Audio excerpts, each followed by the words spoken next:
Welcome to Cultimatum, a podcast dedicated to bringing awareness to cults and human trafficking.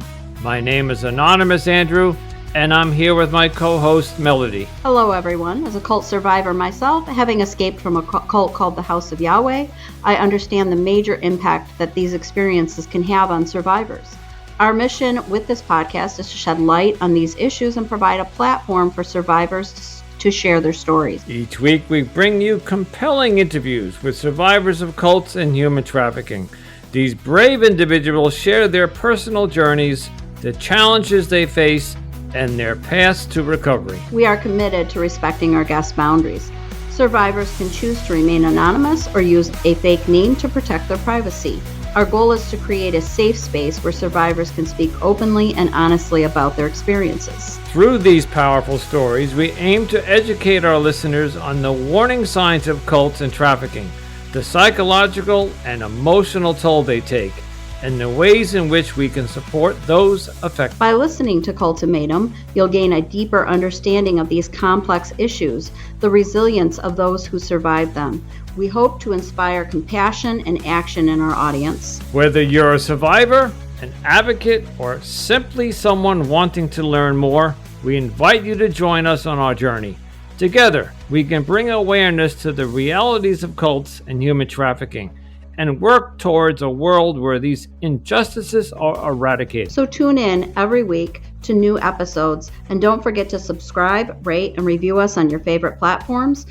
Your support helps us to reach more people and to spread this important message. Thank you for listening to Cultimatum. We look forward to having you with us. Stay safe, stay informed, and remember, you are not alone. I'm Felicia. And I'm Ian.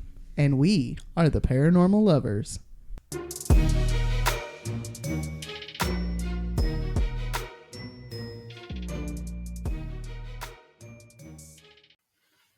Hello, paranormal dudes, dudettes, and dudays. Welcome back to another episode of the Paranormal Lovers. Hey guys. Hey guys. Thanks for joining us back for another week, episode 91. Yep. 91. 9 more episodes. 9 more episodes. Till episode 100. I'm going to hit it right on, it'll be like the first episode of the new year. Probably, yeah. Because of the way the schedule got messed up because of Helene. Yep. Helene. Sorry guys, I got to flip my ice pack. It's getting warm on one side. Dealing with a fucked up back.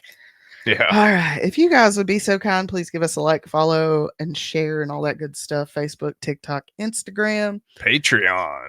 If you like videos instead of podcast, you can go to YouTube. All of that you can find us by searching for The Paranormal Lovers in the search bar. Also, if you like history stuff and learning about people that did cool stuff and people that did terrible stuff, give our podcast Rethinking Our History a try, where you learn all about the stuff they're trying you to not learn about. Yeah. It's the day after Halloween. Yeah, give me a damn break. They don't want you to wash your hands. No, they don't, because sickness makes money. Sticky fingers. If you would like to salad fingers, I love to rub the spoons. Anybody remember salad fingers? Yeah. Love salad fingers so much. Rusty spoons. Rusty spoons. That's what it was. Oh, the rusty spoons. If you'd like to support the podcast, we have 2 ways you can do so. One is our Patreon. There, $5 a month. You get early access to unedited videos of both shows. Plus, you get 2 stickers a month. One a sticker from our shop. One a sticker from Ian. It's unlimited. That's okay. When we get 20 Patreons, we will start a bi-weekly family movie night. Whee! Yay! Shit, there was something else I was gonna say, and you made me forget. I swear to God, y'all, if we get divorced, I'm sorry. I didn't do it. I mean, I did do it. it's because it ain't sunk in. His wife's got autism yet, and he's got to stop doing stupid shit. Patreon. We also have a merch store at theparanormallovers.threadless.com. We have 2 designs there for Hurricane Helene relief. All proceeds will go to local organizations for that. Also, our Patreon is patreon.com/paranormal-lovers. You might need that little tidbit to find it. And finally, if you have a topic request, a personal story, or you just want to yell at us, send us an email at theparanormallovers@yahoo.com. And I'm going to snuggle up in this here blankie and let Ian tell me a story because I'm tired. What'd you like about this week, baby? Oh, yeah, what we love about this week. You go first. Okay. I like that I could get 3 hours to go trick or treating with you guys. I think we went into a town called Canton. To do their like Main Street trick or treat thing, and it was real fun. Like it's a lot of cool costumes. Listen, guys, we have this guy called Smoky Mountain Santa. Yeah. Okay, it's Santa. He's not just Smoky Mountain Santa. He's Santa. He's the Santa. Like I literally area. don't know what his government name is. Yeah. And I don't really care. His Nobody name is calls Santa. him by it anyways. Nobody calls him Santa. He was dressed up like a wizard last night, y'all. Yeah. I was like, it's Wizard Santa. His wife was mixing a brew. Oh my God, it was so cool. I love Wizard Santa. I love Santa. Anyways, he's a really sweet dude. You know him when you see him. He wears a red beret that has like a little, I want to say like a holly pin on it, maybe. Mm-hmm. And he's got the big bushy beard. He's always in like sweaters, or in the summertime, he wears Hawaiian shirts. He drives a red Baja, or no, not red, yellow Baja. He drives a yellow Baja, but like if you see him at the store, he gives you a coin that says like, I was caught being good by Santa. I have like 3 of them. I love Santa so much. He's a wonderful man. Yeah, he's cool, I actually dude. used to groom his dog, Jingles. He had a miniature schnauzer named Jingles. That's amazing. Yeah, he was a sweet dog, actually. He was a really sweet dog. That dude's leaning into it, huh? Oh, yeah. I mean, that's... I think for him, it's just like seeing the smiles on people's faces like year round. Sure. You know, because I've run up to him in the middle of the summer at the grocery store and been like, Santa! Yeah. I just love the man. He's a sweetheart. So I think he just gets joy out of other people's joy. Sure. You know what I mean? He seems like that type. I wonder if he's a joy sucker. No, not Presto Changeo. Not Preston Changeo. Right. His name is Santa. Right. I want to say probably trick-or-treating was what I loved about this week too. Yeah. It was a long week. We got to see. Did you like Canton, or did you like going to see our friends? I liked going to see our friends last night. Yeah. It's always a hoot because they are, in the best way, like the craziest people. Yeah. And they just love Patty to death. They do. Like, yeah. So we sat there like chuckling with them, and she was a real nice lady and gave me some medicine for my back. Yeah. Took a nice long sleep. But yeah, it was I don't know, it felt like a really long week. It did. You know what I mean? It just felt like a really long week. Mm. And now we're in November and it's the Christmas season. Yeah. Party hard, hard, hard. And if you haven't voted, well, you should have yesterday. Yeah. So, let's see, let's do this. So when this comes out, we'll have a new president in the works. So, yeah. Yay, Kamala! Yay! Fuck Trump! Thanks. Fuck! So, we'll edit that, maybe. Yeah. No, y'all get both. Whichever one it is today, enjoy. Yeah. So it's either like, yeah, I get to live in my home, or I guess we're gonna have to move to Mexico. Yeah. All right, baby, what do you got for us this week? Okay, episode 91. This episode is, so we were talking about doing cults, and I thought about this as I was thinking about doing cults, and I was like, I wonder if that counts as a cult. And so I'm gonna say yes, because this it's banned, and it's very they have a very much so cult following. Well, do not quote me on this, but I listen to a lot of podcasts. Mm-hmm. I'm pretty sure to be a quote, you have to have an enigmatic leader that everyone follows their word. Yeah. Check. Typically, they make you give up all your possessions to the community. I'm not Like so if sure you about have to this like one. work and bring your Then. funds in and like support the community. And then there was something else. I don't remember. I want to say there's also like an apocalyptic theme typically to cults too. Yeah, that one's a check. Okay, so that yeah, I mean 2 out of 3, I'd call it a cult. Right. Like they call it the Republican Party, but you know I also call that a cult at the So- moment. So This one is going to be about Mayhem. Have you ever heard of Mayhem? I've heard of them. I've seen their stuff. I've probably heard their music, but you know how I am about band names. I'm terrible. Right. So when I was younger, I liked a lot of rock and roll, and I mean Same. a lot. We both grew up with parents who were born in the late 50s, early 60s. So Yeah, I mean, so like the early years, it was like Black Sabbath and Led all the classic Zeppelin, rock, Jimi Hendrix, The Doors. Like I Bad could Company, go on with a list Poison. for like 10 years Y'all made us to grab about the it. records. So like whenever I became a teenager, I developed, a taste for a little harder rock music. Metallica, Slayer. Like I said, I could just go on and on about bands. Yeah, he really could. But it wasn't later until my life, until I discovered a band called Mayhem. This band Mayhem had, they have a big cult following.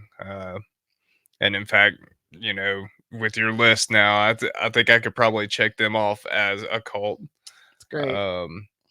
They started a genre of heavy metal called black metal, specifically Norwegian black metal. Oh, I was gonna say black metal's been around for a minute, but Norwegian. Oh, Yeah, this was in the 80s too, so this was like the first start of black metal. Oh, they just bringing in the satanic panic, weren't they? Oh man, just wait. Just wait. He said, just wait. So, the band formed in Langus in 1984. Mayhem was founded by a guitarist. His name was I need to warm my tongue up. Oystein Arseth, initially known as the Destructor, which later changed to Euronymous. Probably Euronymous. Very dramatic. The Destructor. Like, okay, sir. Yep. Bassist and vocalist Jorn Stubberud, known as Necro Butcher, which I probably butchered his name, and drummer Kajetal Mannheim. The band took their name from another band, actually. The other band's name is Venom. They did a song called Mayhem and Mercy. Venom was another black metal genre. But like all bands nowadays, they were heavily influenced by bands like Venom, or Mayhem was influenced by Venom, Motorhead, Black Sabbath, Slayer, Bathory, and Celtic Frost, as well as Parabellum. When these guys first started the band, they would perform cover songs by Black Sabbath, Venom, and Motorhead. My first high school band started out playing Black Sabbath. Nice. I think that was and a Aussie lot songs. of high school bands that started in the 90s. Right. Which one of my bandmates went on to have a serious band called Amnesis, which is now Pain Chemistry. But You either started with Black Sabbath or Nirvana. There was no other choices. We did a lot of Nirvana too. Mm-hmm. But after the band got their start playing cover songs, they then recorded a demo and decided to name it Pure Fucking Armageddon.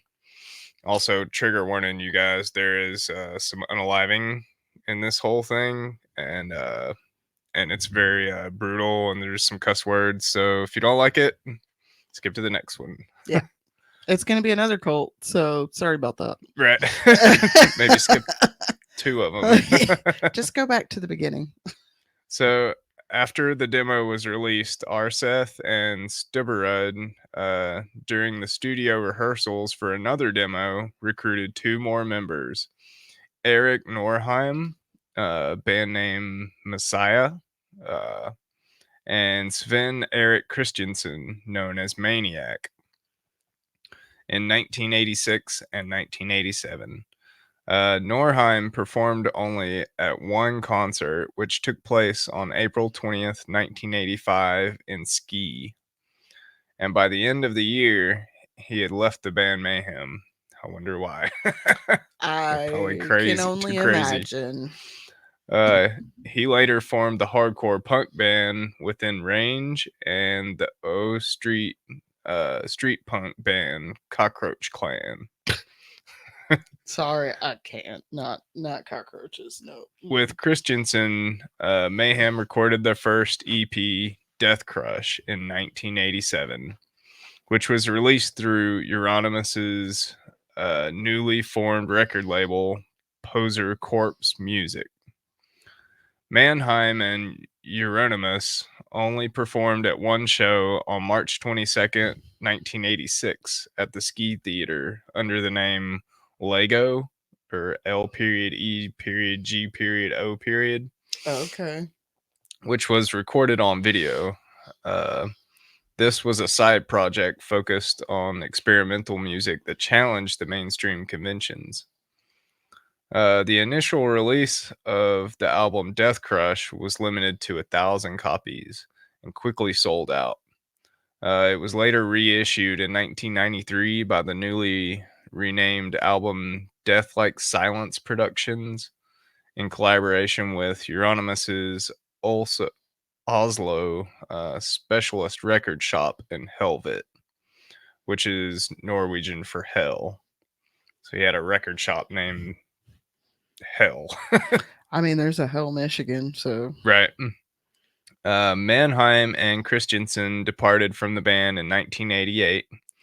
After 2 brief replacements, the roles of vocalist and drummer in the band Mayhem were filled by Swedish vocalist Pelle Ying Olin, known as Dead,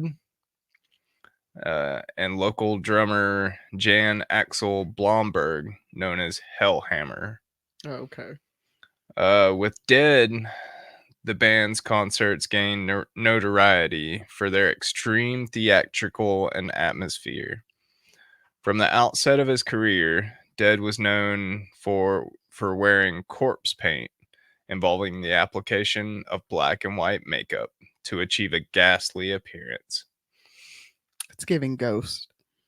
Yeah. I wonder if ICP I was also thinking ICP too. was like, hey, if it worked for these guys, I we should do mean, that. I could 1000% see how they could be an influence for ICP. Right. According to Necro Butcher, it wasn't anything to do with the way Kiss or Alice Cooper wore their makeup.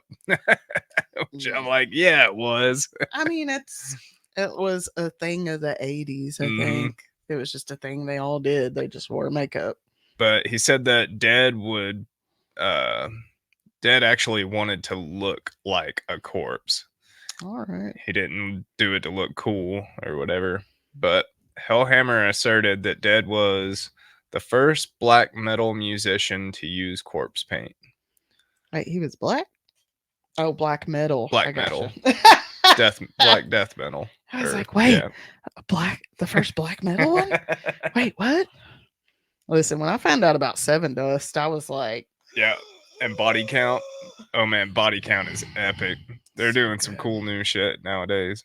Hey, there's a movie that came out in 2017 named Mayhem, and it's got Glenn from The Walking Dead in it. Yeah.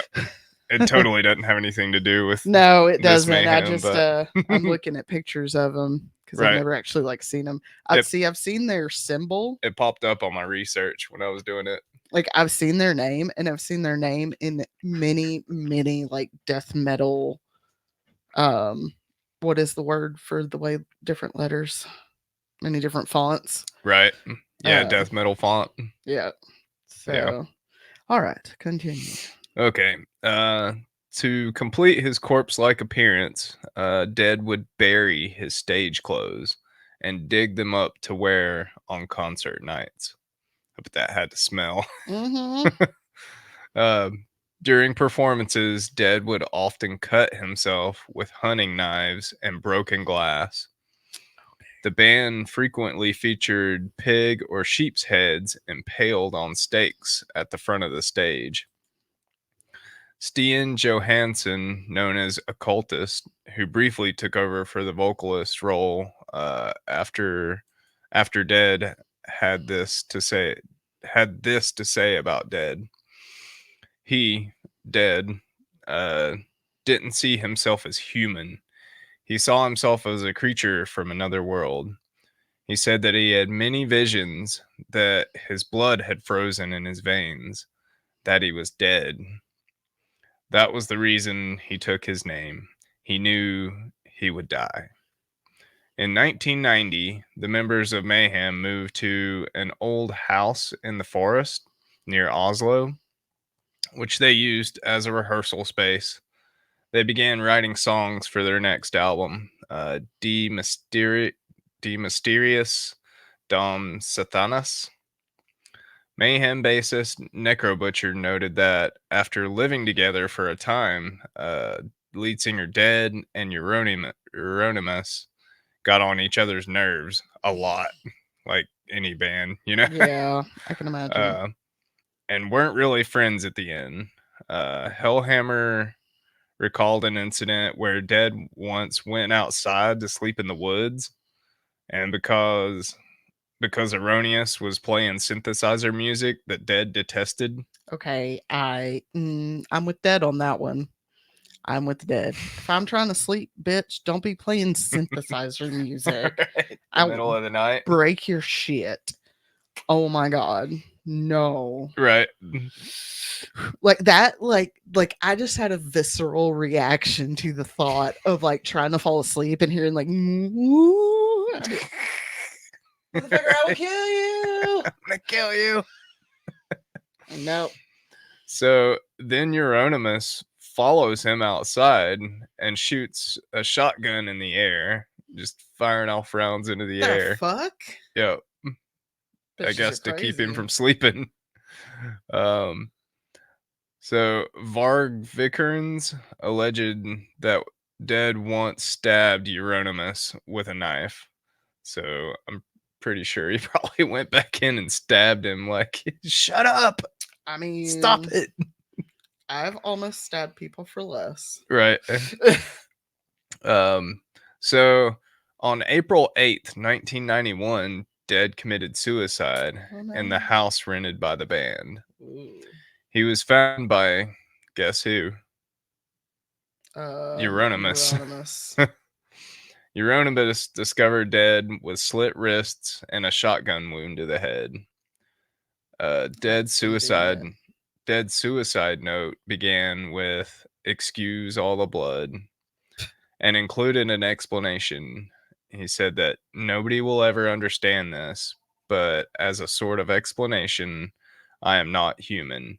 This is only a dream, and I will soon awake. Oh, poor man was mentally unwell. Mm-hmm. The note concluded with the phrase, "I didn't come up with this now, but 17 years ago." Jesus, that's a long So he time had to to be hold that like, plan. I don't even know, probably like a 1. I mean, I'm not sure how old he was. hang on, let's see. He was born in 69 and died in 91. My brain doesn't want to do the math right now on that. So let's see, 32, 22? 22, 22. So he was like 5. 5. Yeah. That's really sad. It is. That's and see, now my little crime junkie brain is like, what happened to him when he was 5? Yeah. What fucked him up? Something had to fuck him up. Something fucked him up when he was 5. Yeah. If he carried a plan to unalive himself for 17 years since he was 5 years old, something traumatic happened to him at 5. Yeah. That's had to. insane. So, attached to the note were the lyrics to the song Life Eternal. Uh, Upon discovering Dead's body, Euronymous went to a nearby store, purchased a disposable camera, and photographed the corpse after rearranging certain items. Jesus.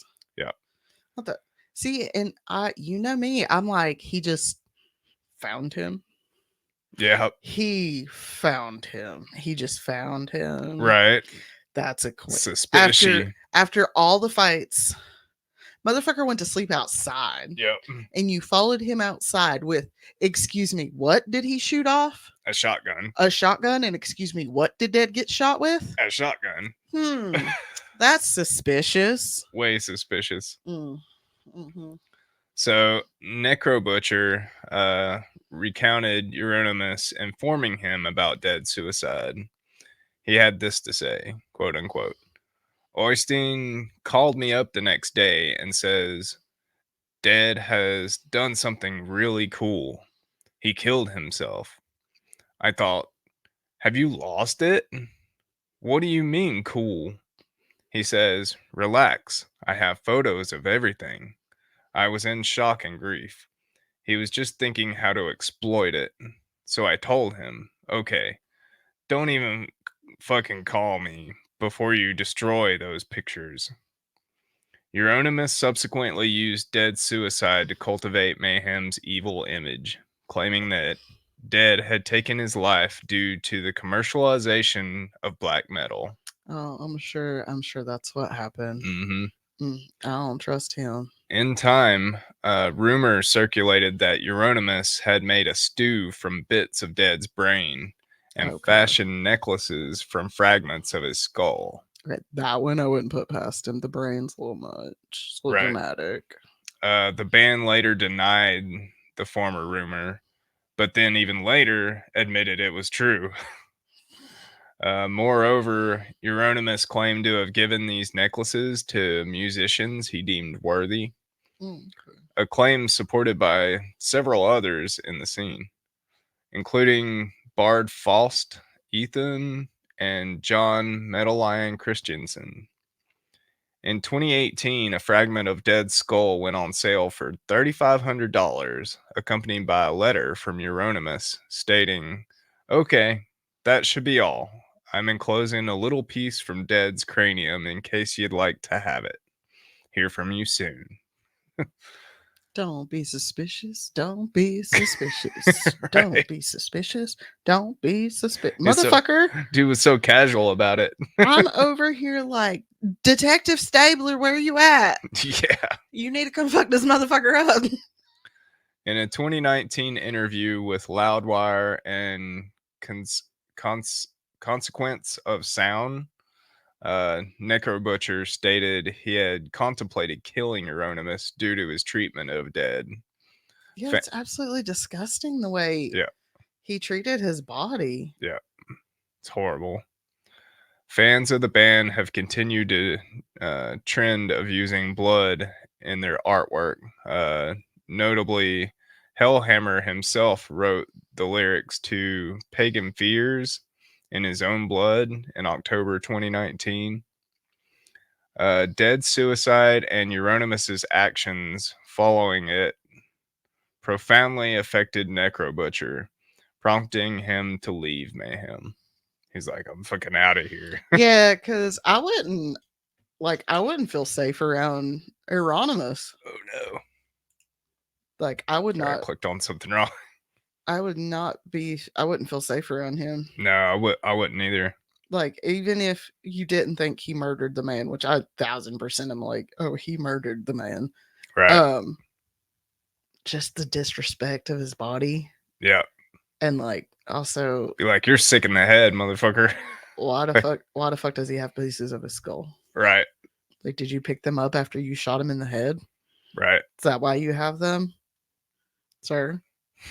Answer me, sir. Oh, wait, you can't. Never mind. Continue. So that reduced the band to 2 members. The group rehearsed briefly thereafter with occultists, who joined with plans to begin recording vocal and bass tracks for Mayhem's debut album. They hadn't even released an album yet. Jesus, all this drama. Yep. And it was called De Mysterious Dom Satanus. However, this arrangement was short-lived. Occultus departed the band after receiving a death threat from Euronymous. Jesus. This motherfucker. Yeah. And so in July 1993, Live in Leipzig was released as the band's tribute to Dead. So they made a tribute Yeah. to him, I guess. In late 1992, recording for Mayhem's upcoming album resumed, leading Arseth to enlist 3 additional seasoned musicians, Burzums, Varg Vikernes, stage name Count Griznak, Thorn Snore W. Roosh, known as Blackthorn, who handled bass guitar and rhythm guitar respectively, and vocalist Attila Kasi. I can't even say that one. Attila Kashar. Kashar. Yeah. Okay. Count Grishnek. Count Griznak. He looks like somebody's Boy Scout leader. He looks so. He does not look like he belongs in a Norwegian black metal band. Just wait. Oh God. Okay. So, yeah, vocalist Attila of the Hungarian black metal band Tormentor. Due to complaints from his parents, Euronymous closed his central record shop, Helvet, citing adverse media and police attention as reasons. Gee, I wonder why. There was police like, hey, did you kill murdered this a man? dude? Like, because you murdered a man? Right. Much of the album was recorded during the first half of 1993 at the Grieg Hall in Bergen. To coincide with the album's release, Euronymous and Vikernes conspired to blow up Nidaros Cathedral, which is featured on the album cover. Euronymous's murder in August 1993 brought this plan to a halt and delayed the album's release. Because, like, they were trying to burn churches. That's that was their thing. intense. That's I don't like that. Like, black metal had a like, I'm pagan, but I don't like that. We're notorious for like burning down a bunch of churches in this area. Gross. Yeah. But yeah, did you hear what I said? So Euronymous' murder in August 1993 brought this plan to a halt and delayed the album's release. You gonna talk about that anymore? Yeah. Okay. On the 10th of August 1993, Vikernes murdered Euronymous. That night, Vikernes and Roosh traveled 518 kilometers from Bergen to Euronymous' apartment in Oslo. Upon their arrival, a confrontation ensued, culminating in Vikernes fatally stabbing Euronymous. His body was discovered outside the apartment, bearing 23 stab wounds, 2 to the head, 5 to the neck, and 16 to the back. That's a little intense. Vikernes contends that Euronymous had plotted to torture him to death and videotaped the event, using a meeting about an unsigned contract as a pretext. Okay. On the night of the murder, Vikernes claims he intended to present Euronymous with the signed contract and tell him to fuck off, but that Euronymous attacked him first.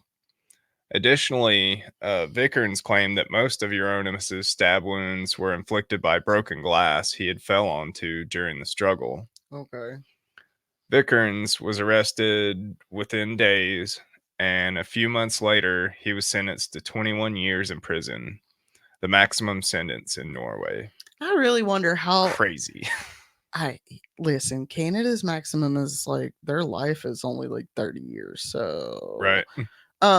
But it always, like, I want to laugh when I see people that are like, oh yeah, he fell on glass. Do you understand how forensics works? Right. Because they can tell you exactly what kind of knife plunged into his back Yeah. versus whether or not he was shallowly cut by glass. I mean, why else would they like say how many stab wounds exactly? Right. And also the fact that, like, it really fucked up 16 in his back. Yeah. He stabbed him. He literally stabbed him in the back. He's probably trying to get away. That's It's like, fucked. oh my god, he's gonna kill me. Like, but then also, like, he probably killed dudes. So he probably killed dead. So Right. I don't know. I don't know either. It's just it's crazy story. I'm gonna tell you right now, I do not envy Karma in her job. Right. So yeah, he was sentenced to 21 years in prison. Was the maximum sentence in Norway for. He was charged for both the murder and the church arsons. Oh wow. And he got 22 max for both of those. 21. Yeah. Jeez.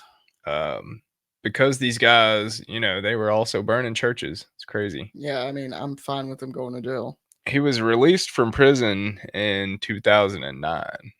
So he's out now. Oh, that's good. Yeah. Let's never go to Norway. Hey, Vickerns, if you're watching. Hi. don't come for me. Blackthorne, who waited for Vickerns downstairs and played no role in Arthas' murder, was charged with complicity and sentenced to 8 years in prison. Which I'm like, damn, that dude was just like didn't know what the hell was going on. No, okay, see, but this happened. But he might have, though. No, I actually have personal experience with this. This is what happened to my cousin. Yeah. She was like 15 and she had went with her boyfriend. He was like, I need to go to this dude's house. He went in. She stayed in the car. Right. He murdered the guy. And she ended up spending 8 years in prison for second-degree murder. She was in the car. Right. I had no idea what the fuck was going on. She was 15. Yeah. And she ended up spending 8 years in prison for second-degree murder. Wow, that's crazy. So yeah, it's real fucked up. Stay away from sketchy people. Thankfully, she's like married with kids now. She's living like a good life. She's like it didn't fuck her up like it does a lot of people, I don't think. Yeah. At least not that we know about Right. outside. I'm sure it changed her a bit. I was going to say, not that we can see. Yeah. You know what I mean? She seems to be doing really good. So, yeah. It's still like, I remember that she ended up getting either 6 weeks or 6 months added to her sentence because right before she was supposed to get out, she got a jailhouse tattoo, got caught, and got charged with defacing state property. That's fucking crazy. Because when you're incarcerated, you are not a person. Yep. You are property. Yeah. Just keep that in mind, folks. This is what I don't want to go to jail. Crazy. I don't want to go to jail. All on its own. Go back to jail. Anyway, sorry. I just threw that in there. You're right. So with only Attila and Hellhammer remaining, Mayhem effectively ceased to exist. In a video interview with Consequence of Sound on 15th of October 2019, Necrobutcher discusses his lingering bitterness toward Euronymous after being replaced in the band by Varg Vikernes, the guy who killed him. Right. Prior to the recording of De Mysteriis Dom Satanas. He recounted his thoughts on Euronymous' murder, stating that, okay, I can tell it right now because I've been holding it in for many years, but actually I was on my way down to killing myself. And when it happened, I saw the morning paper thinking, fuck, I gotta get home to my place and get all of the weapons and drugs and shit out of my house. Because they're coming to my house. He's like, fuck, I was gonna do it, but I didn't do it. Now I gotta go put my shit up so I fucking get arrested. Because I'm probably gonna be number one suspect for this. But that just tells you like what kind of the scene was like, person. well, that and the whole scene right then was Well, that they just were tells you all what trying to kind of kill each other. person Erotimus was. Like, they were all trying to kill him. Yep. They all wanted to kill him. He's so shitty of a dude. He was the problem. Yeah. Obviously. But little did I know that Norwegian police had already knew that Count Grisnak was going down also to kill him because they bugged his phone. And he actually talked about this killing before he went to Bergen, so the cops already knew that he was coming.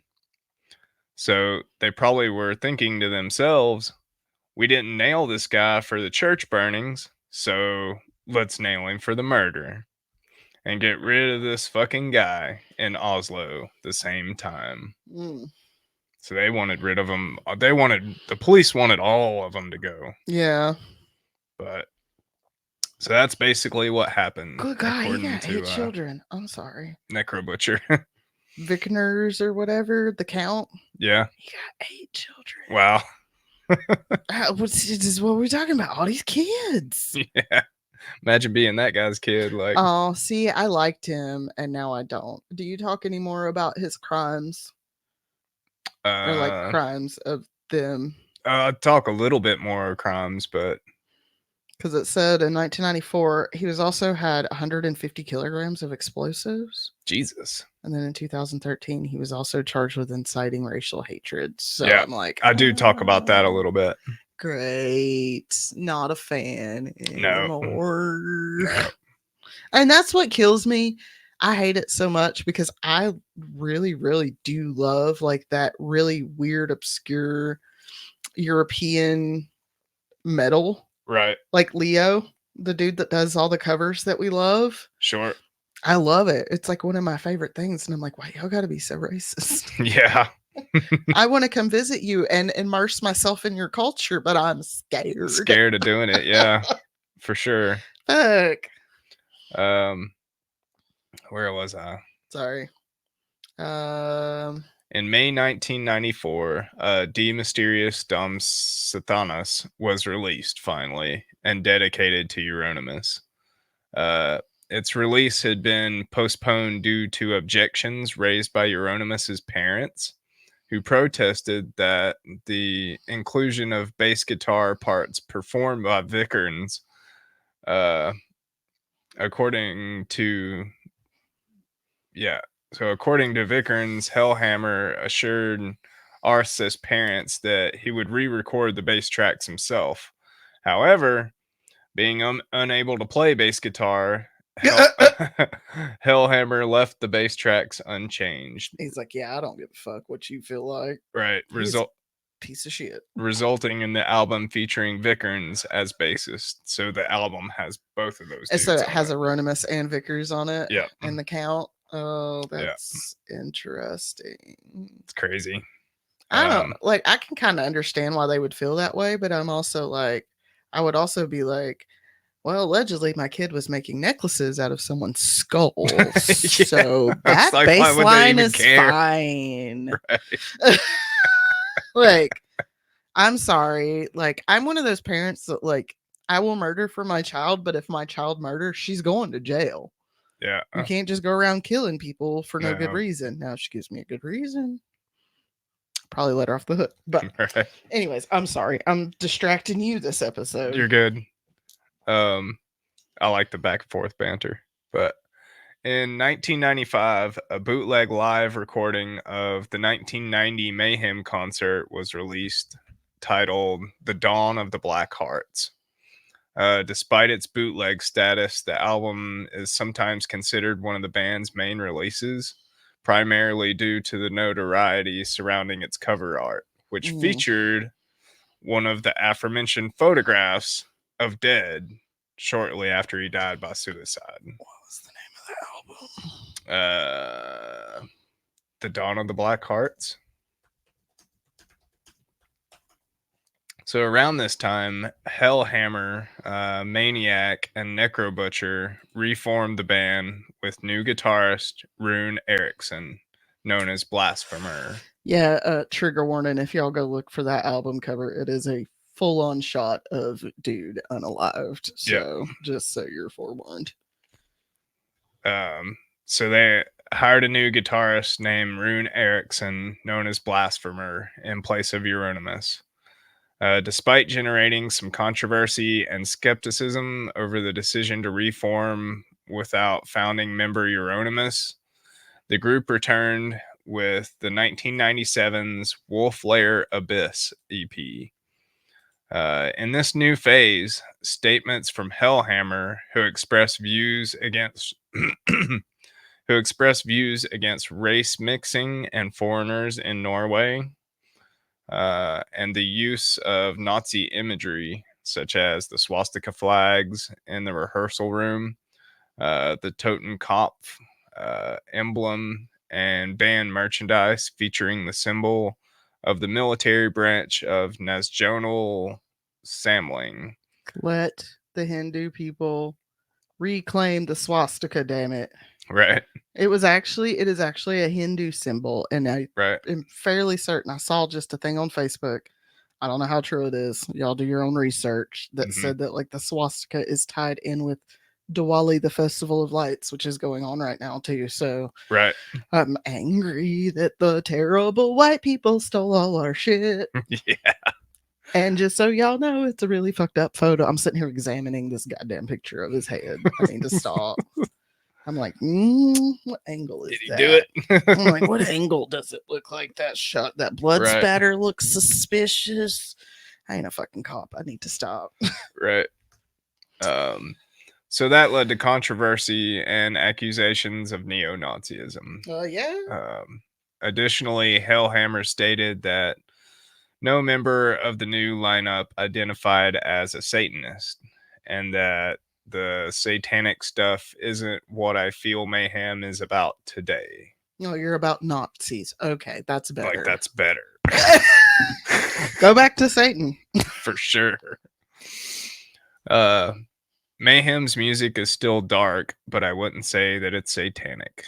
The band's second full-length album, Grand Declaration of War, was released in 2000. Strongly influenced by progressive and avant-garde metal, the album was a concept-based, exploring themes of war and post-apocalyptic destruction. Maniac largely abandoned the traditional black metal rasp in favor of dramatic spoken word monologues, with the most of the songs transitioning seamlessly into one another. See, I like the raspy stuff though. Like, I mean, speak for yourself. However, due to this conceptual department, the album received harsh criticism. Mayhem made headlines again in 2003 when fan Per Christensen Hagen suffered a fractured skull after being struck by a severed sheep's head that had been thrown into the audience from the stage. You laughing at dude getting struck by a sheep's head? I feel like this is a hazard you have to know that you're going into when you go into one of their concerts. This is Right. I put it up there with people who like get McDonald's and then coffee and then it spills on them and they're like, oh, it's hot. Right. It's fucking coffee. Like you're at a Yeah. place where they have dead sheep's head and they throw it. And mosh pits and You mosh pitting anyways. people cutting people with glass. Like, sir, like you don't go to a Guar concert and then complain when you come home sticky. Right. You don't go to the gathering and then cry because you're covered in Fago. It's true. Just stay away from the fucking front of the stage. Right. Assault charges were filed, but the band maintained that it was entirely accidental. The band released Chimera in 2004, marking a return to their initial raw sound while incorporating higher production value and a progressive edge. Later that year, Maniac left the band. According to Necrobutcher, this department was due to his alcoholism, which was exacerbated by stage fright. I feel So that. he like drank before Yeah, shows. yeah. Yeah. Yeah, I get it. Um, Necrobutcher explained that due to this tendency, a violent altercation between the singer and blasphemer led to the guitarist kicking Maniac down a flight of stairs, resulting in injury. Jesus. Yeah. These motherfuckers are crazy. Kassar was reinstated as his replacement. The band's fourth full-length album, Ordo ad Chaos, Order to Chaos in Latin, was released in April 2007. It featured a much rawer sound compared to the band's recent work. The drums were not equalized, and the mix was notably bass heavy, deviating from black metal conventional standards. The album continued the band's experimentation with unorthodox song structures, highlighted by Illuminate, Eliminate, which at 9 minutes and 40 seconds is the band's second longest track. That is a fucking long song. I Right. think that's longer than Bohemian Rhapsody. Maybe. Like, that's a long song. The album received strong reviews and became the band's highest charted release, peaking at number 12 on the Norwegian charts. In early 2008, Ordo ad Chaos won a Spellman Prisen, an award from Norway's largest and oldest music award show for Best Metal Album of 2007. In April 2008, Blasphemer announced his intention to leave the band, citing a lack of desire to continue despite his satisfaction with their achievements. He played several European festival dates over the following months, with his final performance with the group occurring in August. Subsequently, he continued his work with the Portuguese band Ava Inferi. We talking about a Portuguese black metal band? Yeah. That sounds amazing. A few weeks after their last performances with Blasphemer, statements regarding imminent touring plans were posted on the band's website. In October 2008, Christer Dreyer, known as Morpheus of Dimension F3H and Limbonic Art, joined the group as the touring guitarist for their upcoming South American fucking Armageddon tour. That's amazing. The band toured with this lineup through late 2008 and 2009 before announcing summer 2009 dates with French musician Silmath as a second touring guitarist. In November 2009, the band was arrested in Tilburg, Netherlands, for vandalizing a hotel room while on tour. Guys, it's not the 80s. You can't do that anymore. I'm sorry. I get all the guys did it back in the day. Guess they had a big party.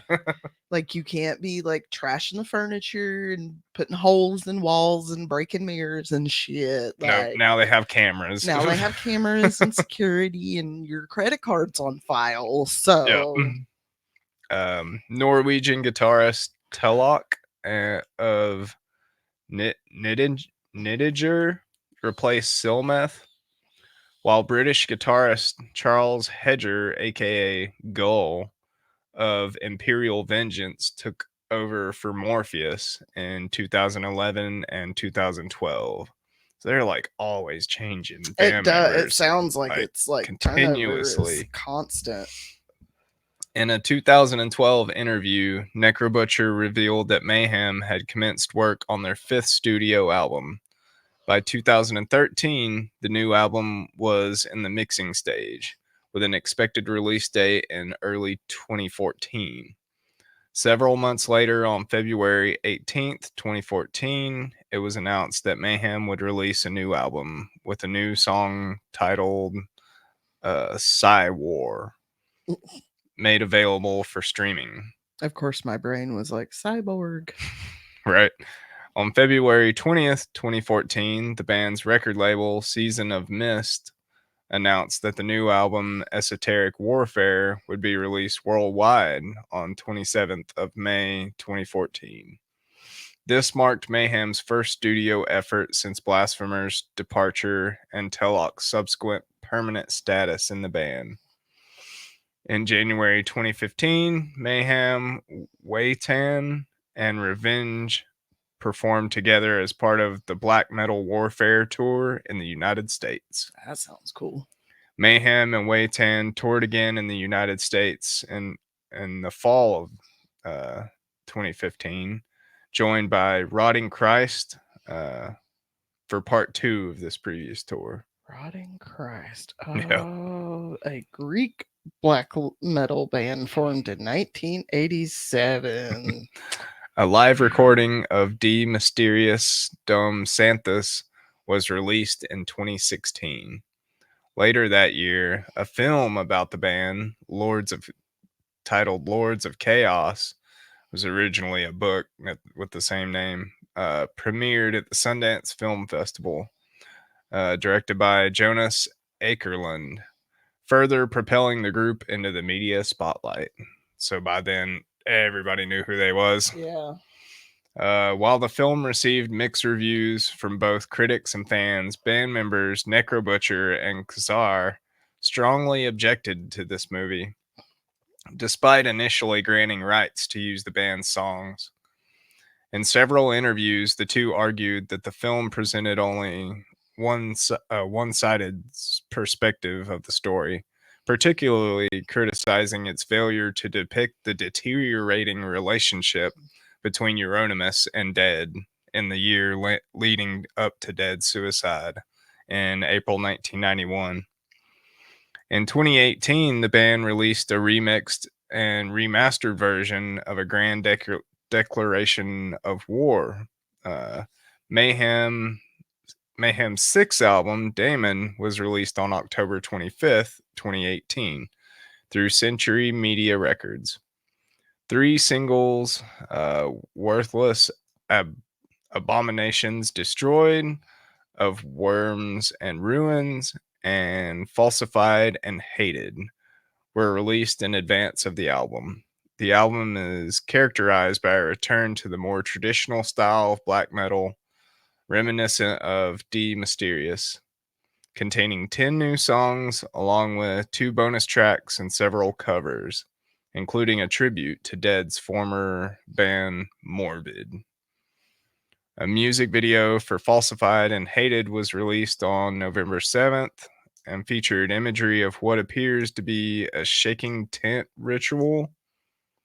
Don't know what that is, but I'm probably going to Google it. I'm like, well, let's find out what a shaking tent ritual is. Why don't we? Including a scene of a heart being cut open. Ziggy Jonas Rasmussen, a graffiti artist, contributed to the design. In 2020, it was announced that drummer Tony Loreno would temporarily fill in for Hellhammer on the Decibel magazine tour due to Hellhammer suffering from a shoulder injury. Okay. A shaking tent ceremony is an indigenous ritual to the people of North America. Huh. So, yeah, you're going to be racist, but you're going to take the culture. No. If you don't like us, you can't have our culture. Right. Stop it. Yeah. I'm going to put that out there for all the racist white people in the world. If you don't like the people, you can't have their culture. No, sure can't.